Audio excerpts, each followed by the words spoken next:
বৰপেটা জিলাৰ সৰ্থেবাৰীত অনুষ্ঠিত এখন বৃহৎ নিৰ্বাচনী সভাত অংশগ্ৰহণ কৰি অসমৰ মুখ্যমন্ত্ৰী হিমন্ত বিশ্ব শৰ্মাই ৰাইজক একতাৰ আহ্বান জনায়। তেখেতে কয় যে আমি এক হৈ থাকিলে সুৰক্ষিত হৈ থাকিম, বিভক্ত হৈ থাকিলে আমাৰ জাতিৰ ক্ষতি হ'ব। সভাত তেখেতে বেদখল সমস্যা, বাংলাদেশী অনুপ্ৰৱেশ আৰু ভূমিৰ সুৰক্ষা সন্দৰ্ভত কটাক্ষ কৰি কয় যে চৰকাৰী মাটি মুক্ত কৰাৰ বাবে চৰকাৰ দৃঢ় প্ৰতিজ্ঞ। মিত্ৰজোঁটৰ প্ৰাৰ্থী দীপক কুমাৰ দাসৰ সমৰ্থনত ভাষণ দি মুখ্যমন্ত্ৰীয়ে পুনৰ চৰকাৰ গঠন হ'লে 2 লাখ চাকৰি, মহিলাসকলক আৰ্থিক সহায় আৰু বেদখলমুক্ত ভূমি দিয়া হ'ব বুলি আশ্বাস দিছে। লগতে সৰ্থেবাৰীত কেবিনেট বৈঠক অনুষ্ঠিত কৰা আৰু বিভিন্ন উন্নয়নমূলক ব্যৱস্থা গ্ৰহণৰ কথাও ঘোষণা কৰিছে। সভাত হাজাৰ হাজাৰ লোক উপস্থিত থকাও দেখিবলৈ পোৱা যায়। বাঘ হাজৰিকা কেনেকৈ থাকিব? বাঘ হাজৰিকা বোলাতো মানুহে নাছিলে। শংকৰৰ লগত মাধৱদেৱ যে থাকিব, এইটোতো বৰপেটাৰ মানুহে ৰন্ধে ৰন্ধে জানে। শংকৰদেৱৰ লগত ছাৰ দৰে কোন আছিল? মাধৱদেৱ আছিলে নে আজান ফকীৰ আছিল? এই যে কথাবোৰ কয়, ইনডাইৰেক্টলি তেওঁ কি কৈছে যে বাংলাদেশী আৰু আমি একেলগে থাকিব।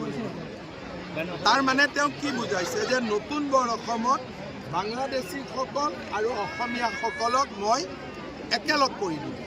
তাৰমানে তেওঁ কৈয়ে দিয়ক যে আমাৰ সত্ৰ, মন্দিৰ, ল'ৰা ছোৱালী যি আছে মই বিসৰ্জন দি দিম। এনেকুৱা বৰ অসম আমাক নালাগে। আমাক কোনখন বৰ অসম লাগে? যিখন স্বৰ্গদেউ চাওলুং চুকাফাই কৰিছিল, যিখন বৰ অসম মহাপুৰুষ শ্ৰীমন্ত শংকৰদেৱে কৰিছিল। গৌৰৱ গগৈয়ে কৰা বৰ অসমখন আমাক নালাগে। তেওঁ আৰু কৈছে যে চৰকাৰ আহিলে বৰপেটা মেডিকেল কলেজৰ নাম তেওঁ 7 বাৰ জনম ল'ব লাগিব। বৰপেটা মেডিকেল কলেজৰ নাম বৰপেটা লিখা হৈ গ'ল। ইয়াক চেঞ্জ কৰিবৰ কাৰণে গৌৰৱ গগৈ এটা 7 বাৰ জন্ম ল'ব লাগিব।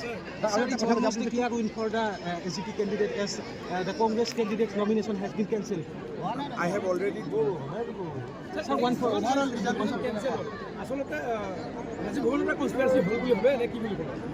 কংগ্ৰেছ দলৰ ভিতৰত বহুত কাজিয়া আছে। এতিয়াও আৰু কেইবাজনো ছিনিয়ৰ নেতা আমাৰ পাৰ্টিত আহিব খুজি আছে। গতিকে কোনে কি কৰে কংগ্ৰেছত আপুনি ধৰিব নোৱাৰে।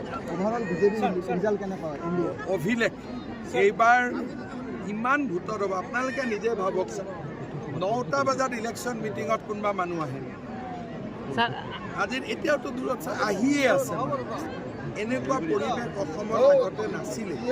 এইবাৰ ঐতিহাসিক বিজয়ৰ ফালে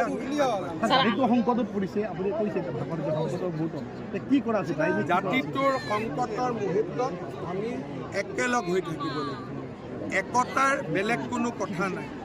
আজি যিটো কংগ্ৰেছে নতুন বৰ অসমৰ কথা কৈছে, সি আমাৰ কাৰণে এটা ডাঙৰ প্ৰত্যাহ্বান যে এতিয়া অসমত শংকৰদেৱ নচলে, অসমত এতিয়া চাওলুং চুকাফা নচলে, এতিয়া অসমত বাংলাদেশী মূলৰ মানুহৰ শাসন চলে। কংগ্ৰেছৰ চৰকাৰে ঘোষণা কৰা হৈছে সেইকাৰণে মই উল্টাই কৈছোঁ যে কংগ্ৰেছৰ মানুহবিলাকক ধৰি ধৰি পাকিস্তান, বাংলাদেশ পঠাই দিব লাগে। ইয়াত আৰু কোনো আইন অনাৰ কথাই হ'ব নোৱাৰে। মই অলৰেডি মিটিঙত কৈছোঁ যে যোৱাবাৰ আমি 1.5 লাখ বিঘা মাটি এভিকশ্যন কৰিছিলোঁ। এইবাৰ আমাৰ টাৰ্গেট 5 লাখ। বৰপেটাটো যিমান খিলঞ্জীয়া মানুহৰ আমি পট্টা দিম, আৰু যি মানুহ খিলঞ্জীয়া নহয়, বেদখল কৰি আছে, তেওঁলোকক যোৱাকালি মই কৈছোঁ গৌৰৱ গগৈয়ে ক'লে যে আমাৰ অসম চৰকাৰে SIT-য়ে যি ধৰণৰ মত বিনিময় কৰিছে, তথ্যৰ বিনিময় কৰিছে, কাৰণ ইয়াত হত্যাৰ অভিযোগ কৰা হৈছে বা তথ্য আছে, সেই তথ্য নিদিয়া বুলি কৈছে। আমি ছিংগাপুৰক তথ্য নিদিওঁ, আমি অসমৰ আদালতক আমি তথ্য দিওঁ। ছিংগাপুৰত অলৰেডি মই কৈছোঁ যে ছিংগাপুৰত তদন্ত নহ'ব বুলি জানিয়ে আমি অসমত এই কেছ ৰেজিষ্টাৰ কৰিছোঁ, আৰু আজিলৈকে এজন অভিযুক্ত জেলৰ পৰা ওলাই যাব পৰা নাই।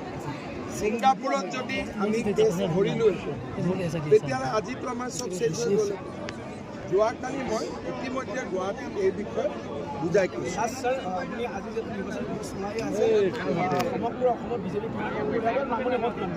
মানুহেতো এইবাৰ পাৰিলে 126তকৈ ওপৰ বিজেপিক দিয়া।